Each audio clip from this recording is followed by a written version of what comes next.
Hello beautiful people, thank you so much for click this video. Welcome back to my channel. I am Punam. म चाहिँ यो च्यानलमा makeup videos, blog र मुकबाङहरु बनाउने मुकबाङ भिडियोजहरु बनाउने गर्छु। मैले आज चाहिँ म मेकअप लुक लिएर आएको छु जुन चाहिँ छ ब्रोन्ज सनकिस्ड टाइपको मेकअप अनि मैले चाहिँ ब्राउ अलरेडी बनाएर आएको छु। ओके, अब ढिलो नगरिकन भिडियोतिर जाउँ है। अब म फेसलाई प्राइम गर्छु विथ दिस एलेगलको प्राइमर स्प्रे। अब इफ मेक सेन्स चाहिँ म चाहिँ यसलाई स्प्रे चाहिँ गर्दिनँ, यसरी हातमा लिएर ट्याप गर्छु फेसमा सेट हुन दिउँ अलिक बेर।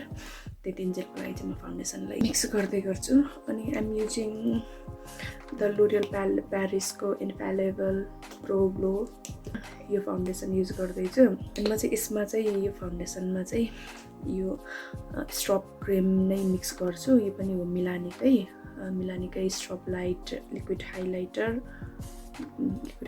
एज अ लिक्विड हाइलाइटर पनि युज गर्न सक्नुहुन्छ। अनि म चाहिँ यो फाउन्डेसन चाहिँ मिडियम कभरेजको छ, यति लिन्छु।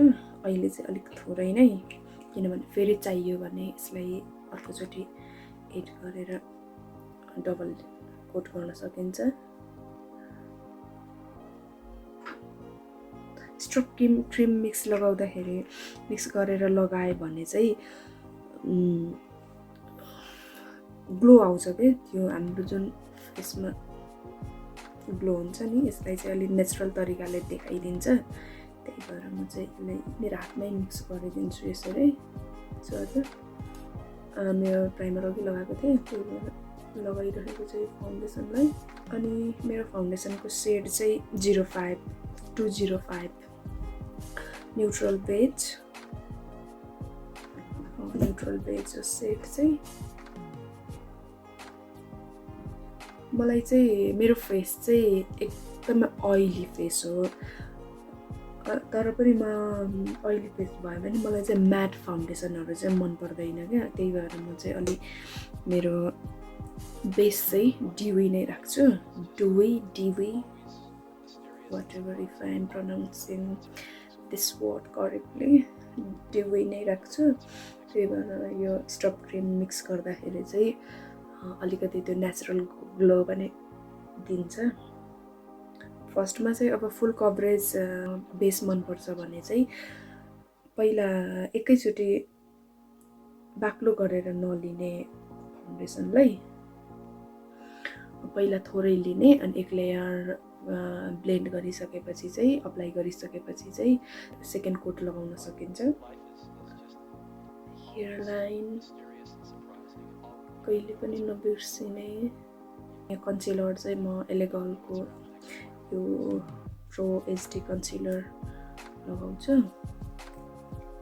पहिला म चाहिँ जहिले पनि आई मेकअप गर्छु, पहिला यसरी बेस गरेको आज चाहिँ कस्तो के छुटे जस्तो लागिरहेको छ नि।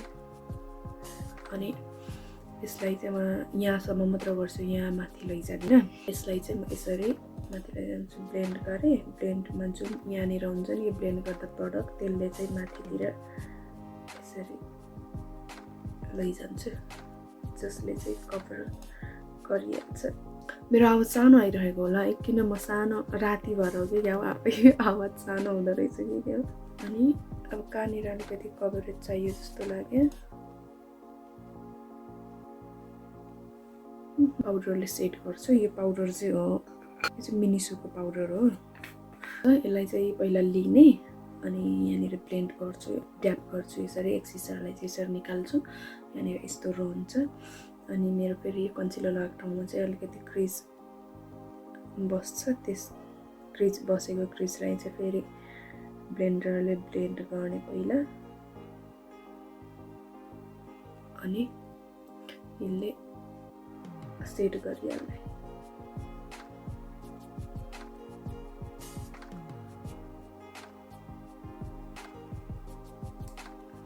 ब्लेन्ड गरेर ब्लेन्ड भने पाउडर फेसभरि लगाउन नै सकिन्छ, तर अब ड्युई लुक मनपर्छ मलाई चाहिँ। त्यही भएर म चाहिँ कन्सिलरले जानेर अलिकति ओइल प्रड्युस ज्यादा हुन्छ मेरो टिजोन, अनि कन्सिलर लगाएको ठाउँमा चाहिँ म पाउडरले सेट गर्छु। यो प्रडक्ट यताउता नहोस् भनेर अब यसलाई चाहिँ म डस्ट गर्दिनँ, यसलाई यहीँनिर बेक हुन दिन्छु होइन। आई गरौँ, आईको लागि चाहिँ यो वेट एन्ड वाइल्डको प्यालेट युज गर्दैछु जुन चाहिँ भत्किसकेको छ। ब्रोन्ज मेकअप गर्ने भनेको छु, त्यही भएर म चाहिँ अब यसबाट यो सेट लिन्छु, यो वाला। अनि हाम्रो क्रिज छ नि जुन, त्यही क्रिजमा नेचुरल क्रिजमा म ब्लेन्ड गर्छु आउटर कर्नरमा मात्र।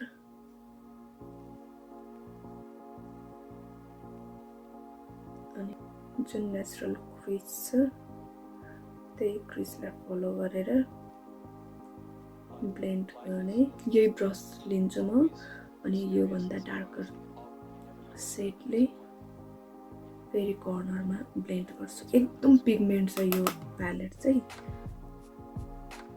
त्यही भएर प्रडक्ट पिक गर्दाखेरि चाहिँ अलिकति केयरफुल भएर गर्नुपर्छ। अनि धेरै नै आयो हामीले मजाले लिइहाल्यौँ भने पहिला हातमा यसरी गर्ने अनि मात्र यहाँनिर आउने, एकैचोटि डिरेक्टली चाहिँ आँखामा नआइहाल्ने, किनभने भरै फेरि ब्लेन्ड गर्दा गर्दा धौ हुन्छ। क्यामेरामा चाहिँ कस्तो देखिएको छ है, तर यहाँनिर चाहिँ स्मुथली कस्तो एकैचोटिमा कस्तो मजाले ब्लेन्ड भएको छ। अनि यो कर्नरबाट ठ्याक्कै त बाहिर लैजान्छ, अलिकति विन्ड बनाए जस्तो गरेर।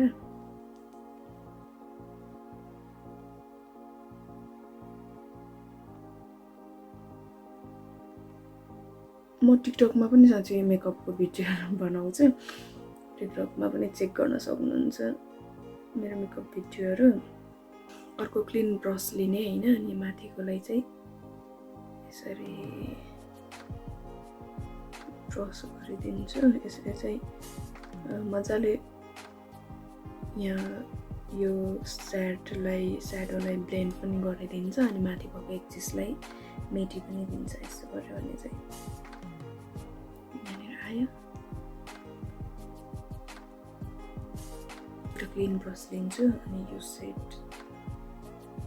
चाहिँ म यो अगाडिको लिडमा ब्लेन्ड गर्छु। क्यामेरामा चाहिँ कस्तो देखिरहेको छ आई डोन्ट नो है, लाइटिङले गर्दा कस्तो देखिएको छ।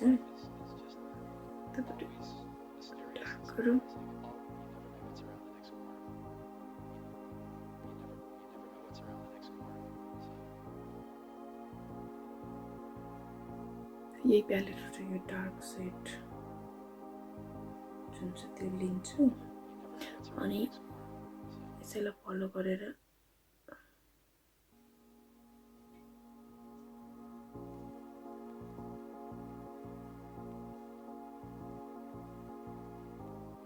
ल्यासको रुटमा मात्र ब्लेन्ड गर्छ। लाइनरलाई चाहिँ म यसरी ब्रसमा लिन्छु, अनि मेरो रुटलाई चाहिँ अलिक डार्क गर्छु, किनभने मेरो ल्यासेस चाहिँ एकदमै पातलो छ। मस्कारा लगाउँदाखेरि यहाँनिर ग्याप देखिन्छ, त्यही भएर यसलाई ग्यापलाई छोप्नको लागि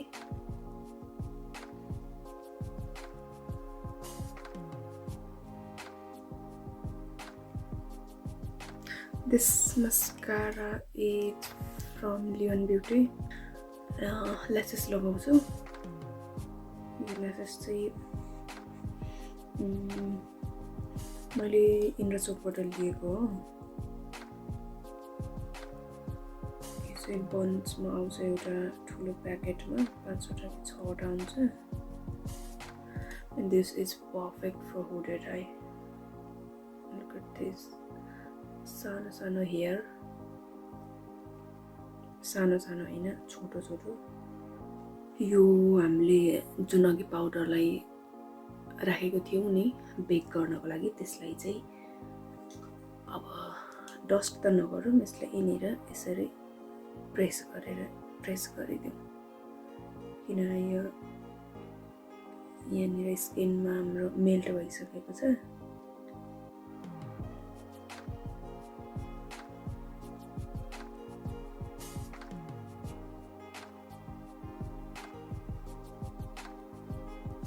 सानो ब्रस लिने, ठुलो ब्रस चाहिँदैन, ठुलो ब्रस चाहिँ डस्ट गर्नको लागि हुन्छ।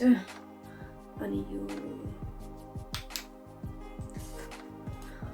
हाम्रो हामीले जुन विङ बनाएको छौँ नि त्यसलाई क्लिन गरौँ।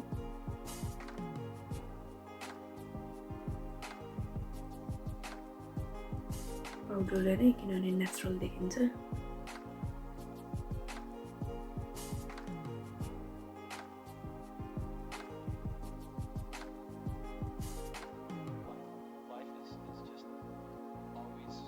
तल्लोपट्टिको अन्डर आईलाई अनि अलिकति यही अघि मैले जुन अप्पर लिडमा युज गरेको थिएँ ब्रस, त्यही ब्रसले बिना प्रडक्ट यहाँ जे छ त्यसैले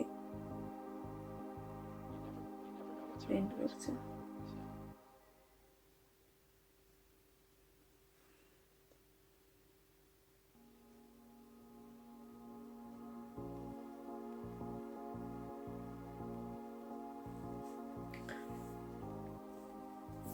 सकिएपछि चाहिँ फेसलाई कन्टुर गरौँ विथ वेट एन्ड वाइल्डको यो कन्टुरिङ प्यालेटले।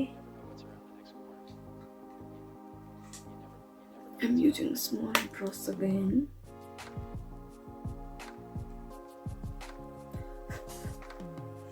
And I'm going to contour my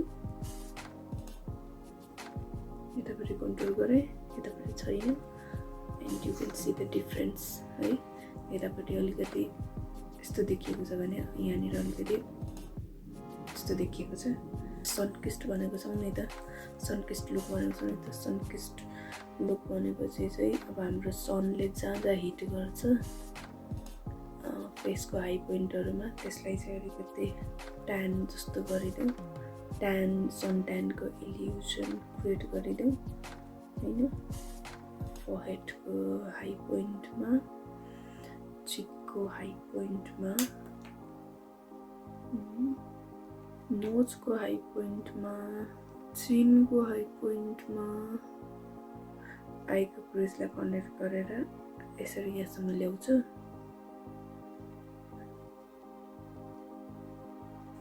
ब्लसको लागि चाहिँ म चाहिँ यो ज्याक्लिन हिलको भोल्युम 2 प्यालेट युज गर्छु। यहाँनिरको पोजिटिभ बेटी भन्ने सेड छ नि,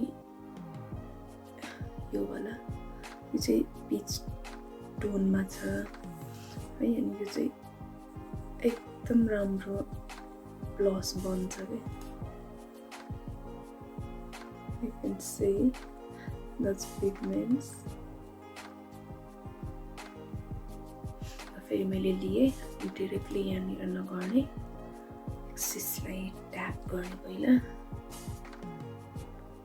अनि एप्पलमा यसरी गरिदिने। अलिकति आँखाको तल नैजाने, अलिकति अगाडिपट्टि लैजाने, अनि यसले पनि गरी गरी ब्लेन्ड गर्दै गर्ने। हाम्रो अघि पाउडर छ नि यहाँनिर, पाउडर नलिकन जति यसमा छ त्यतिले नै।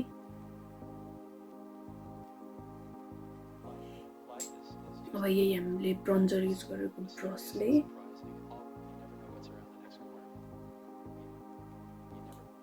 ब्रस गरिदिने, सर्कुलर अनुसारमा ब्रस गरिदिने।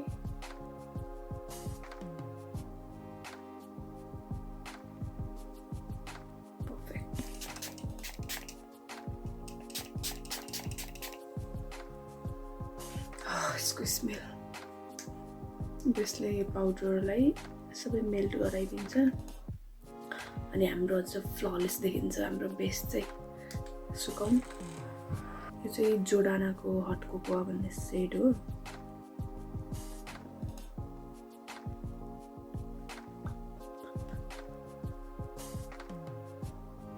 लियन ब्युटीबाटै म चाहिँ अनि यो यसमा चाहिँ यो चाहिँ सबै स्किन टोनको लागि हुन्छ एउटै प्यालेट चाहिँ यो माथिको सेतो मात्र लिन्छु।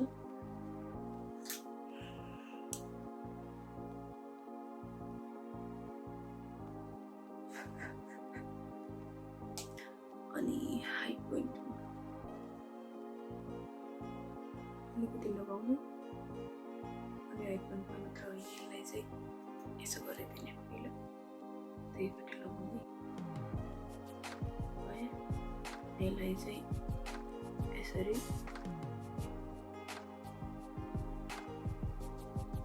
हाम्रो नेचुरल ग्लो जहाँनिर हुन्छ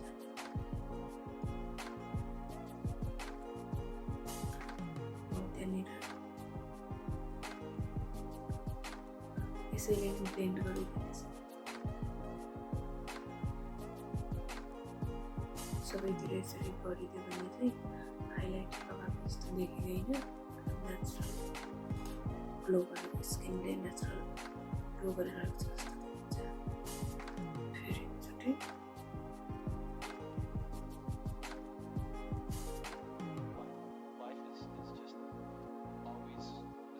ब्रसले गरिदिने। That's it.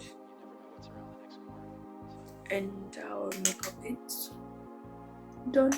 Okay, bye. See you in my next video.